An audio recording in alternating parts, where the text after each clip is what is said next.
My name is Jayme Levy. I stand here as a former student of Fairport, a community member, and a science teacher at Johanna Perrin Middle School. In recent years, Fairport Central School District has overestimated costs by millions of dollars.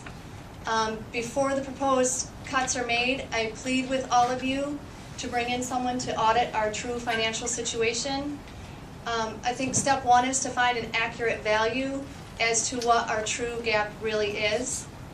I believe that the gap is much smaller than is currently being projected, and I find that it would be just awful to experience devastating cuts to our program and what makes Fairport Fairport based on distorted numbers.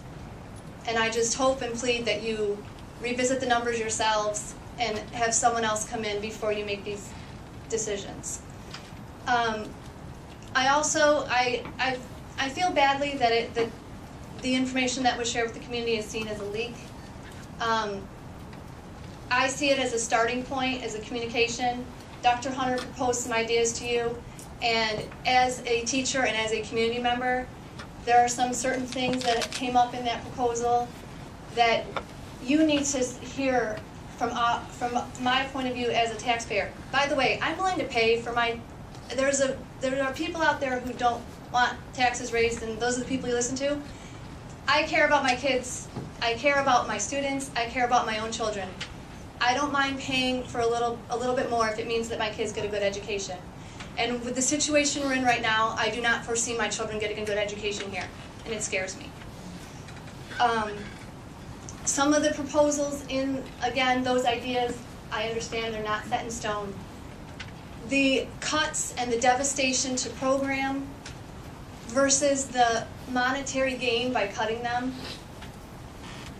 just totally off balance.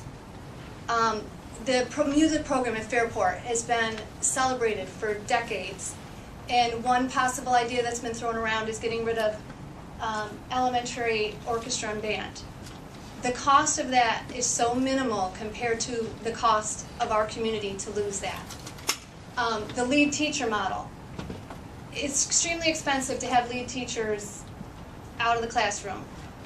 I understand release time is extremely expensive to the district, and I certainly see that as one place where it would be a great opportunity for us to save some money and put those teachers back in the classroom.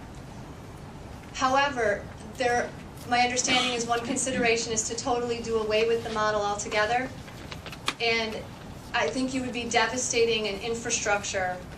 As a person who was a lead teacher at one point, I don't think you truly understand the collective amount of work that those people do, and again, the minimal amount of money that you would save by, frankly, you'd probably have to spend more money to get another administrator to do all those things that all those teachers are doing for you right now.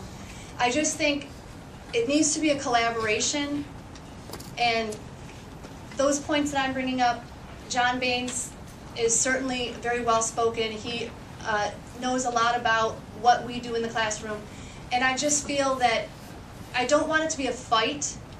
I want it to be a collaboration. We all need to work together, but step one is to get the numbers correct. Because if we are making cuts based on numbers that are wrong, we can't get back what we were. Thank you.